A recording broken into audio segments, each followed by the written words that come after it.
محکمہ excise taxation and narcotics control Punjab Faridkot house کے باہر اور اندر ایجنٹ مافیا نے قبضہ کر لیا ہے۔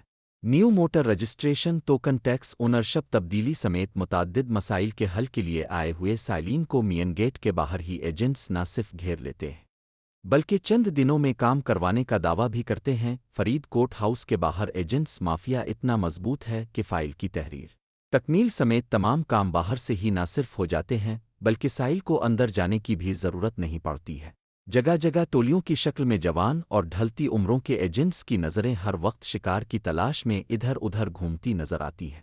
اگر آپ فرید کوٹ ہاؤس موٹر برانچ کے اندر جائیں تو وہاں بھی 90% سے زائد افراد وہی ہوں گے جو بطور ایجنٹ کام کر رہے ہیں۔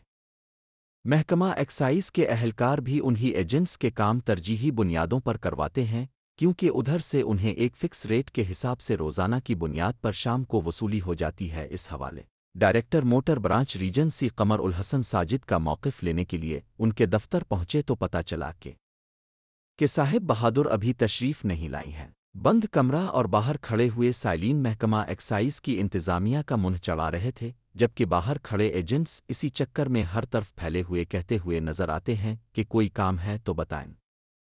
اگر سارے کام ایجنٹس نے ہی کروانے ہیں تو حکومت کو چاہیے کہ ایکسائز آفس فرید کوٹ ہاؤس کو ایجنٹس مافیا کے حوالے کر کے سارے سٹاف کو فارغ کر دیں، کیونکہ پہلے بھی سارے کام ایجنٹس ہی کرواتے ہیں اور بعد میں بھی سارے کام ایجنٹس نے ہی کروانے ہیں۔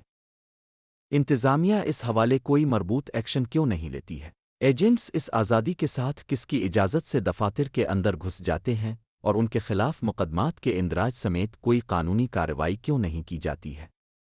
یہ وہ سوالات ہیں جو عرصہ دراز سے محکمہ ایکسائز کی انتظامیہ پر واجب الادا ہیں۔